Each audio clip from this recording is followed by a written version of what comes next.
Howdy y'all. Today we're talking about if the Assault Runner is still worth it or not after owning it for 1 year. I'm gonna give you the pros, give you some cons, give you all the details on all the maintenance that I've had to do on this treadmill for the last year, and at the end of the video I'm gonna tell you whether this treadmill is still worth it after owning it for a year.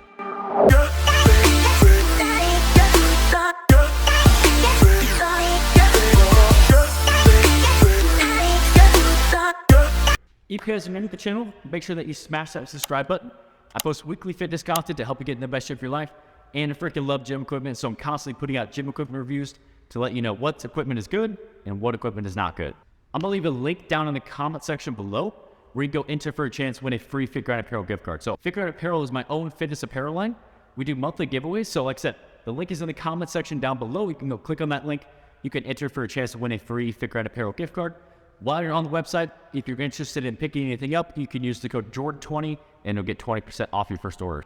All right, so we're going to talk about how this treadmill still functions after a year, the maintenance that I've had to do on it, and at the end of the video, I'm going to tell you whether it's still worth it after owning it for a year. So over the last year, I'm happy to say that there's been very little maintenance on the Assault Runner.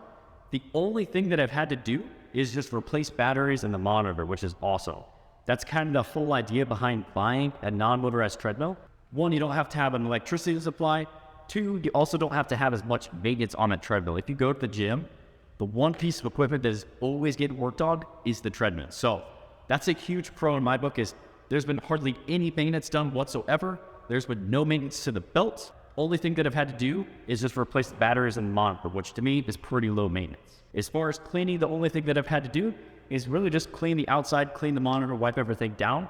There's been no need to get inside to the inside of the treadmill, clean out bearings, anything like that.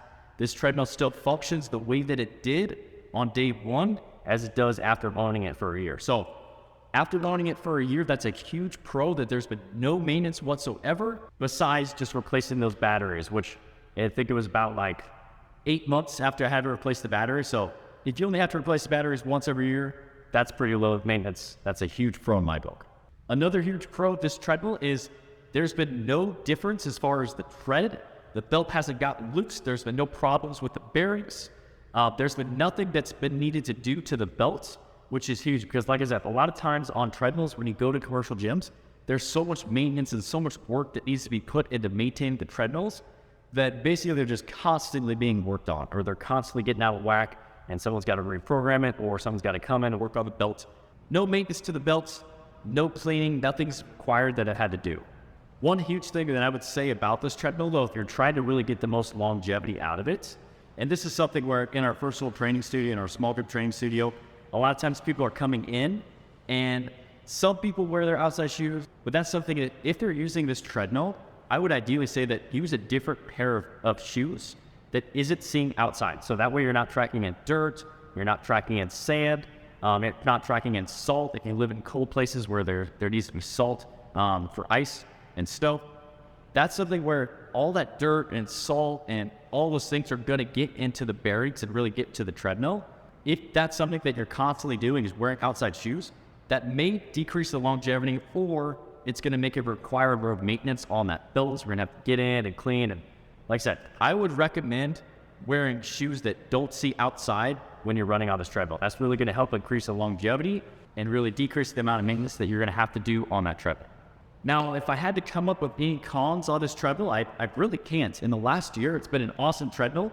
I've done a review of the Trueform versus the Assault Runner, and actually in that video, I gave the Assault Runner a better rating than I did the Trueform, even though the Trueform is a full $1,000 more. So I really like this treadmill. People really enjoy using this treadmill. It's a very low maintenance.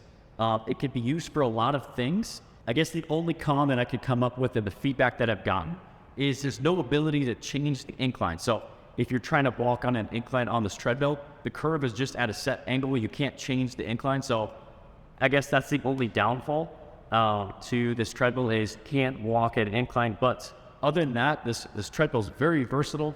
You can use it for sprinting. You can use it for jogging. You can use it for warming up before your workouts. Cool downs, just getting more movement throughout the day. This treadmill really simulates walking or running outside a lot better than your motorized treadmills. And overall, I'm gonna give this an awesome 10 out of 10, especially after owning it for a year. Don't regret buying this treadmill at all. There's been no problems with it. So I can comfortably say that I would still recommend this treadmill after running it for a year. So if you guys enjoyed this video, make sure you hit that thumbs up button for me. And if you haven't done so already, come on, subscribe to the channel. If you're ready to get the best shape of your life, ready for some good gym equipment reviews.